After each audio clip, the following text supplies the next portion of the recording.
Search Engine Strategies conference in June, Marty Weintraub did a fabulous presentation on killer Facebook targeting, and Canada One has pulled together highlights from his presentation to bring to you. The ideas that you are about to hear are simple yet powerful. In a nutshell, Marty explains ways that marketers can use the information that people provide about themselves on their Facebook profiles to more deeply target their advertisements to connect with people's interests, their passions, even the things that they hate. Marty's ideas are not only interesting, but we can tell you from first-hand experience, they work. Canada One put a few of his strategies into place, and on 2 of our test ads, we saw an increased response rate of over 300% compared to previous ads we'd run for Canada One on Facebook. Now, if you like this presentation, and we're sure that you will, you're also going to want to pick up a copy of Marty's brand new book, Killer Facebook Ads, that was just released this August. So this is called a killer Facebook targeting. So we're going to talk about 3 essential types of targeting: literal, competitive, and inferred. And the concept of contextual targeting that I'm going to offer you today is all about drawing an analogy between the physical world, you and me, where we are. Facebook's social graph is so good, and the concentration of human beings approaching nearly 700 million people is so dense that you can draw analogies to the physical world. So the question is how far are you willing to go as a marketer into the creep parade? Are you willing to really get inside people's heads? Are you going to sell Bali vacations to upper crust gays because there's a lot of really awesome dancing there? Or are you going to sell sugar? My favorite is that for years we sold sugar coupon downloads to people in the UK who smoke pot, who they like pot smoking. Or are you more candy coded? Like, I mean, it's not a very big reach to find people interested in tennis. Oh yes, I'm going to sell them fuzzy wristbands. So now those 3 targeting fundamentals that I discussed. Literal targeting. If the interest is expressed by a keyword, because remember in Facebook we're targeting what people are interested in. If the precise interest segment includes the keyword, like for instance they're interested in bocce ball. Okay dude, I could sell them bocce ball kits, right? Literal. Totally literal. That could be really focused, like search. You could do direct response marketing with these people. You can go, get your red hot bocce ball stuff here or whatever. That's awesome. The bad news about that is that those types of literal relationships don't always exist. And to be a great contextual marketer, you have to be a little sideways or a lot sideways. My grandmother always used to tell me you can't have 2 asses on the same chair at the same time. That's competition. Like, competitive contextual targeting. So if you know that there's 30,000 people in the United States who are into Dell Inspiron and you sell Apple, which is arguably a better product, even when you're running Windows, arguably a better product, even when you're running Windows, it's not very hard to think about going and poaching people in that community. Or if you know that listen, if General Mills, who makes Cheerios, is willing to spend the time and money to organize all their little friends about banana nut Cheerios, and I'm another cereal brand, I'm going to go meet those people and become one and make friends with them, right? The more a competitive brand spends on organizing their people in a social media community, the more organized they are for you to get to know and ultimately earn their trust, friendship, loyalty, and poach them. But the question is, are you a good enough market to sell Porsches to people who like Rolexes? Right? See that sideways thing? Sideways. Competitive, inferred. The word is inferred. Some people call it behavioral targeting. Now it starts to get fun, right? Because obviously we've got sentiment towards competitors, right? But how about negative competitors' sentiment?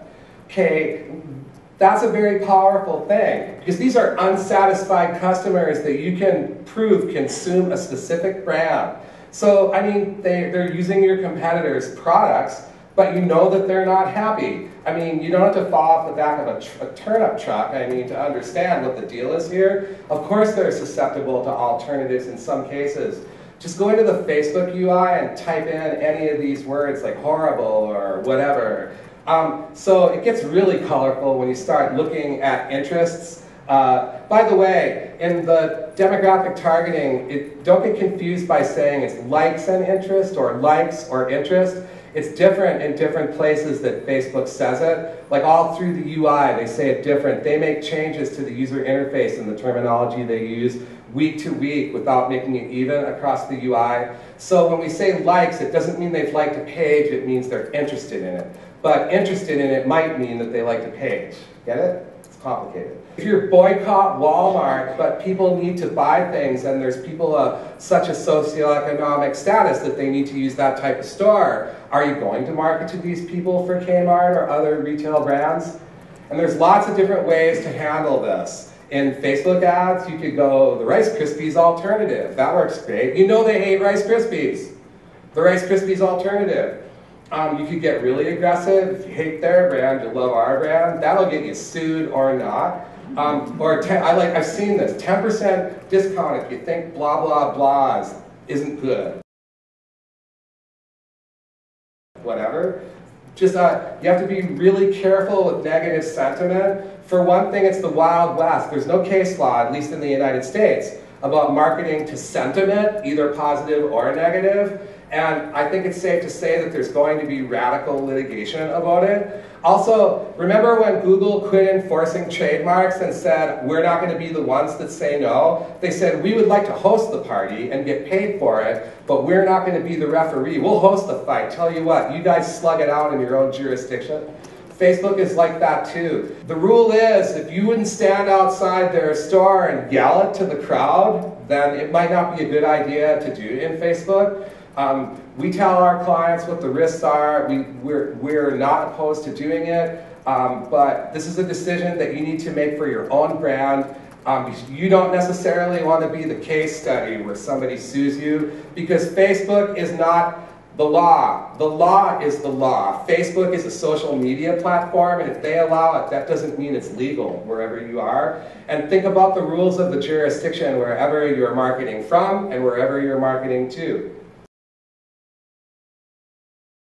If somebody is interested in Alcoholics Anonymous in Facebook, I can tell you from serving 30 billion impressions throughout the last couple of years that they are actually interested in AA. But here's the deal. You don't just meet the person and go, hey, could I please put my tongue in your mouth? You just don't do that. That's just not how you sell. Most people who are in social media are going, try my product, try my product. Be with them, like be with the people. If you're marketing to people who are physical therapists, say, if you could only relieve the pain of the car accident. So don't take a hard sales position and offer valuable things. Speak in their language to inside jokes, both in your community management travels and in your Facebook ad targeting. And for goodness sake, if you're going to use Facebook ads and you're going to serve 300 million impressions to anybody, use your logo half the time. Like, just because you want a brand, they're not expensive. Okay, so now we did literal, which is tight semantic relationship between the interest and what you're marketing.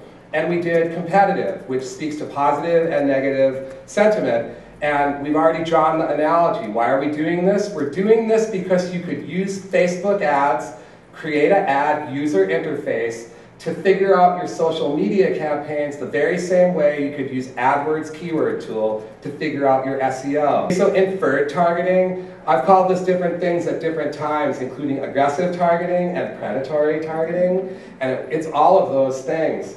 And depending on how good a marketer you are, it's either a badass advantage or you are such a loser. Right? I can close my eyes and I can feel you people in this room. And I just know that you guys are 70% freak, all of you, right? Because everybody is. Like, there's stuff you do when you turn out the lights. There's stuff you do when you take off your clothes. There's stuff you do when you run around in the woods late at night going doodle, doodle, doodle, or whatever it is you do, right? There's so many different freakish versions of human beings. That's what makes it like a blessing to be alive, right? So my question is how am I going to leverage that as a marketer? Because when users use Facebook's free tools, They are giving you their soul, because that's how good the social graph in Facebook is. And this is not new. I mean, we didn't make this up. I mean, people have been taking advantage of people for different reasons for the history of humankind. For sure they have. And the real question is are you going to be a good witch or a bad witch, right? A good witch or a bad witch? Like, how many here have heard the expression love junkie, right? Love junkie, or he's blinded by a keyword, right? Or ex-whipped, or she feeds on his insecurity, or slave to something, right? The bottom line is that human beings are charismatic, driven, lovely beings who are many shades of complexity. A lot of human nature is centered around, reindeer games. Rudolph the red-nosed reindeer, like the reindeers are playing, right? Think about lacrosse. I mean, my daughter plays lacrosse. They beat the crap out of each other. And when I was a kid, I played these rock'em sock'em robot things until I had needed surgery on my thumbs, pretty much, right? They teach us violent metaphors, and Facebook is just amazing. Like, there's 7,200 13-year-old kids who are interested in either killing terrorists, killing probation workers, or if killing was legal.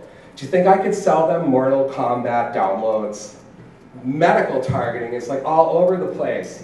Pregnant people, the man and the woman, I know because I have 2 kids, it is a very passionate time. And if the ad says, she glows with pride at the beauty of your seed, or something like that, right? Or if you speak to the lady, you could speak right to being with these people and sell them minivans. So what do you think you could sell somebody who's interested in diazepam or Valium? Now, I understand, it doesn't work this way. You don't go, oh, here's the segment, what can I market to them? It goes the other way. Hey, I've got self-help books to sell. Who can I sell them to? Well, I think I could sell them to people who are uptight or wound or stressed or challenged. Well, how can I find evidence of people who are completely wound in Facebook? Right, they're into Valium and diazepam. So LinkedIn gets all the credit for being the big business platform, but I'd just like to remind you that LinkedIn has about 100 million people centered around the United States. Facebook's got almost 700 million people anecdotally, even though they claim 500. Facebook ads in every country adds up to almost 700 million. And you know what? They're all the same people. There's 7 times more people on Facebook. Dude, they all have jobs. And even though there is no occupation targeting per se, we've made a meal of occupation targeting at our company because real professionals are never off duty, right? When my wife, who's an attorney, is up late at night and she's worrying about the case, well, now she runs our company, but when she was a practicing law partner, she'd be in Facebook ads, and she's still an attorney all the time. The more fanatically driven and therefore targetable any professional is, the more likely that they're never off duty. Cops are always cops, and molecular biologists are always molecular biologists. I learned this the harder way because our staff, we market a lot of conferences or other industry things like this.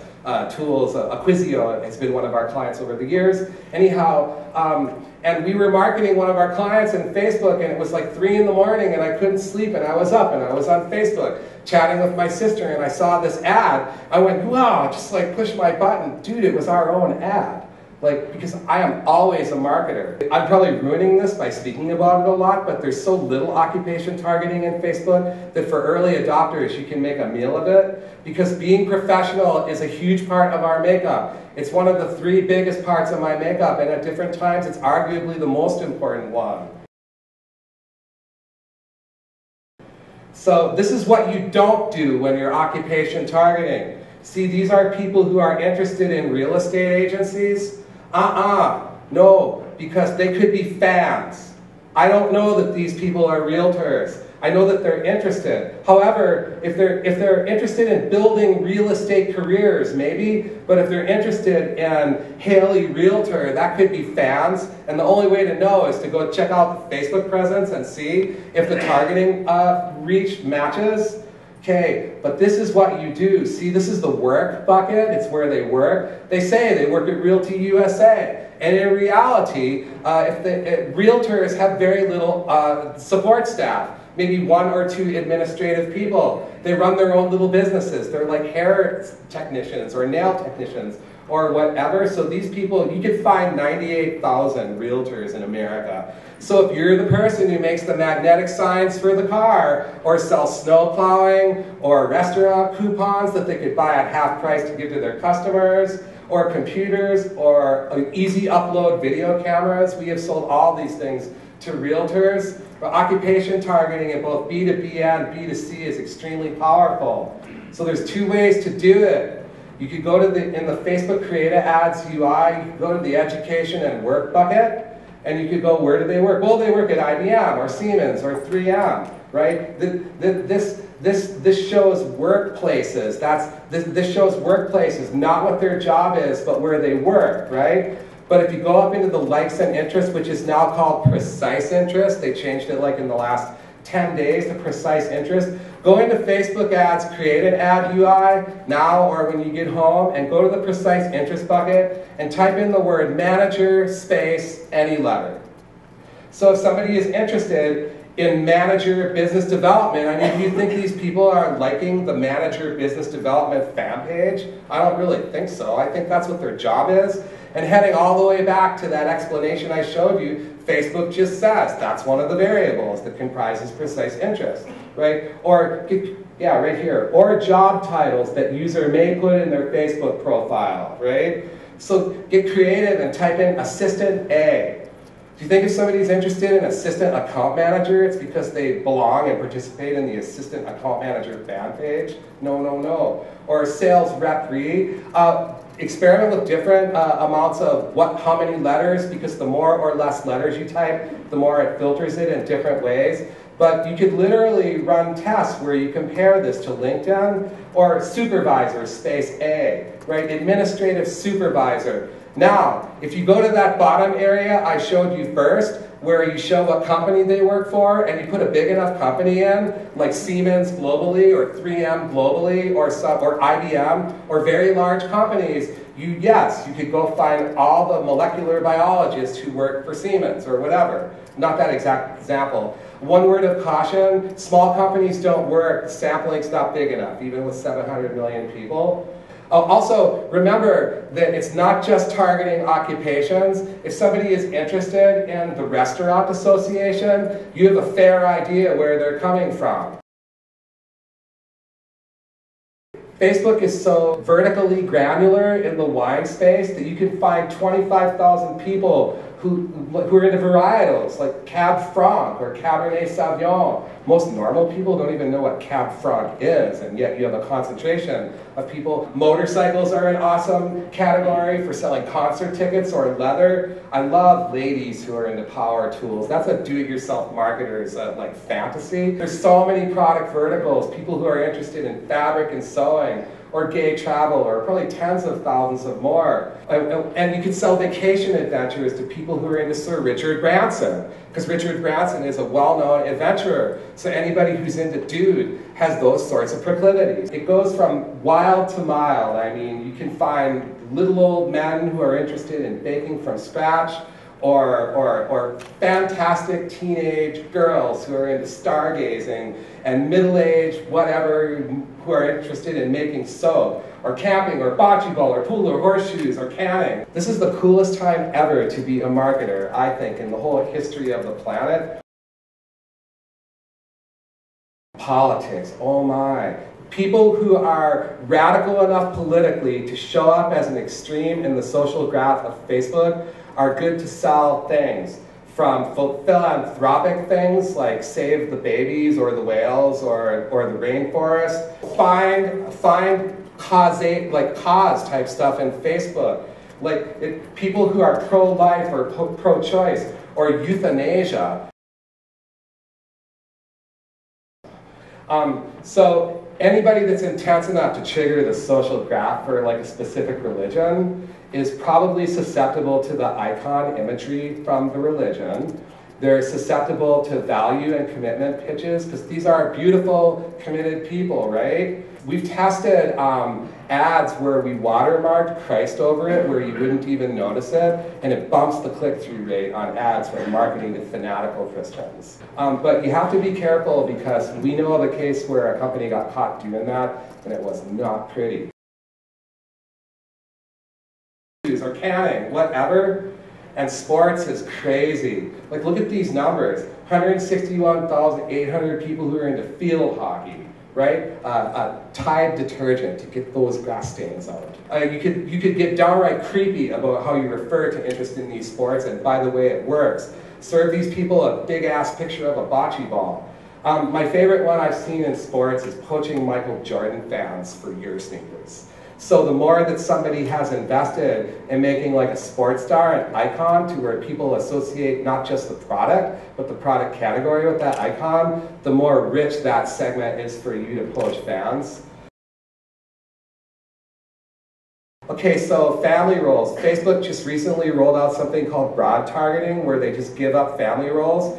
But that's not the best family targeting that we found in Facebook. If somebody's interested in my son plays baseball, not only do you know that it's a dude of a certain age range, but you know that he's emotional about baseball, so when you speak to be with you and your son forever, show a big picture of the baseball. I mean, you could find highly granular family role interests in Facebook. There are plenty of people in Facebook who just say they're interested in allrecipes.com. Once again, you could totally take other companies' efforts financially and logistically to organize people on Facebook and turn it against them by networking with their people. Social media is the ultimate double-edged sword, which is why when I market in social media, I like it to be a one-way parade where the Facebook coffers of engagement are always filled with everybody else's fans as a buffer while I channel them to closed-loop systems like email or phone calling or more traditional marketing mechanisms. Because I know that the longer I have them in Facebook, the more people like me can poach them. So I like to have all that engagement. I like all that. I even like to bring our fans out from behind the curtain for our clients and stuff, but just keep this in mind. And finally, don't forget to leverage Google and Bing. Search is your friend. Here I go, I'm selling a big ass table saw, right? So I don't know what woodworking magazines are. So I search for woodworking magazine. I find them on, there it is on Facebook. And there's the 4,760 people I can serve ads to or go meet. And remember that you can find websites too. This is Amazon. You can find the books that people are interested in. These are people who are interested in Nora Roberts. You can market mushy movers to and stuff. Use search to find them. Otherwise, I wouldn't know about Canadian Sephora lovers. 32,000 of them. How many people here ever try to create anything that they would like to go viral? So who knows what cracked.com is? The site cracked.com? Right, it's sort of a time-wasting, lowbrow humor video site. So if you interact with users who are on Facebook who you know are fanatically devoted to Cracked magazine, then aren't those the people who take stuff viral like all the time? These are people that you want to know. Just ask yourself how deep you're willing to go. And this concept is more important than Facebook. Look around this room and look inside your own mind and your own heart and think about what you are. Think about your sexual predilections. Think about how much you love your kids, not in the same sentence or paragraph, of course. Think about the magazines that you read, the sports that you're interested in, everything. This applies not just to Facebook, okay? This applies to the upcoming, the revolution in contextual targeting. This thinking works in LinkedIn ads. This thinking will work in the contextual platforms to come. Anywhere there is a social graph.